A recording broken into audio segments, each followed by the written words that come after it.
Pernah nggak sih kamu lagi scroll media sosial, terus tiba-tiba ngerasa hidupmu kosong? Teman-teman kelihatan bahagia, punya pencapaian, liburan ke tempat keren, atau baru dapat kabar besar. Sementara kamu, ya gitu-gitu aja. Nggak ada yang spesial, nggak ada yang bisa dipamerkan. Dan tiba-tiba muncul perasaan aneh. Seolah semua orang lagi melaju, dan kamu tertinggal jauh di belakang. Inilah yang disebut FOMO, Fear of Missing Out. Rasa takut ketinggalan, takut nggak ikut, takut nggak jadi bagian dari sesuatu yang penting. Dan di zaman sekarang, FOMO bukan cuma soal nggak diajak nongkrong, tapi soal hidup itu sendiri. Media sosial memunculkan dunia yang serba cepat, penuh pencapaian, dan terlihat sempurna. Kita scroll, lalu tanpa sadar membandingkan hidup kita dengan potongan terbaik dari hidup orang lain. Mereka posting sukses, kita ngerasa gagal. Mereka terlihat bahagia, kita mulai mempertanyakan hidup sendiri. Masalahnya, kita jarang sadar bahwa yang kita lihat hanyalah highlight, cuplikan, potongan momen terbaik yang sengaja dipilih buat ditunjukkan. Tapi karena terlalu sering melihat itu, kita mulai merasa, kenapa hidup gue nggak kayak mereka? FOMO secara halus memengaruhi cara kita berpikir dan merasa. Kita jadi gampang gelisah, merasa kurang, dan akhirnya memaksakan diri untuk ikut-ikutan. Ikut tren, buru-buru sukses, kerja keras bukan karena mau, tapi karena takut ketinggalan. Padahal, hidup bukan ajang kejar-kejaran. Nggak semua hal harus kamu ikuti. Nggak semua pencapaian harus kamu capai. Tapi FOMO membuat kita lupa itu. Kita merasa harus terus bergerak, harus punya sesuatu buat dibanggakan, supaya dianggap relevan, supaya dianggap berhasil. Yang lebih berat, FOMO juga bikin kita kehilangan arah.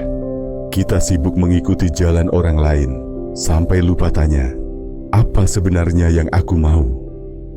Kita mulai hidup buat terlihat oke di mata orang lain, bukan buat diri sendiri. Dan itu capek, karena sekeras apapun kita coba, akan selalu ada orang yang terlihat lebih keren, lebih sukses, lebih bahagia. Disinilah letak bahayanya. FOMO bikin kita terus mengejar hal-hal di luar, sambil mengabaikan yang di dalam. Kita makin jarang bersyukur, makin susah merasa cukup, dan makin sering merasa kalah. Bahkan saat nggak sedang bersaing. Tapi kabar baiknya, FOMO bisa kita sadari. Dan saat kita sadar, kita bisa mulai melawan. Caranya, pelan-pelan. Mulai dengan menyadari kapan kamu merasa gelisah saat scroll.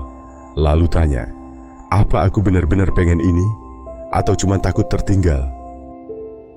Mulai bedakan antara keinginan dan tekanan, antara kebutuhan diri dan pengaruh luar. Kurangi waktu buat konsumsi, dan tambahkan waktu buat refleksi. Jauhkan diri sebentar dari layar dan dengarkan isi kepala sendiri. Apa yang kamu butuh sekarang? Apa yang bikin kamu tenang? Bukan apa yang bikin kamu terlihat keren. Karena kenyataannya, kita nggak butuh jadi seperti orang lain buat bahagia. Kita hanya perlu jadi lebih jujur dengan diri sendiri. Nggak apa-apa kalau kamu belum sejauh mereka. Nggak apa-apa kalau kamu masih mencari. Hidup bukan perlombaan. Kadang, justru saat kita pelan, kita bisa lebih sadar arah. Kadang, saat kita diam, kita bisa dengar suara hati sendiri. Dan dari situ, kita bisa melangkah bukan karena takut tertinggal, tapi karena tahu kemana kita mau pergi. Jadi, kalau kamu merasa nggak bahagia, walau scroll terus, mungkin itu sinyal. Sinyal bahwa waktunya berhenti sejenak dan kembali ke diri. Karena yang paling penting bukan jadi yang paling cepat, tapi tetap setia sama jalan yang memang kamu pilih sendiri.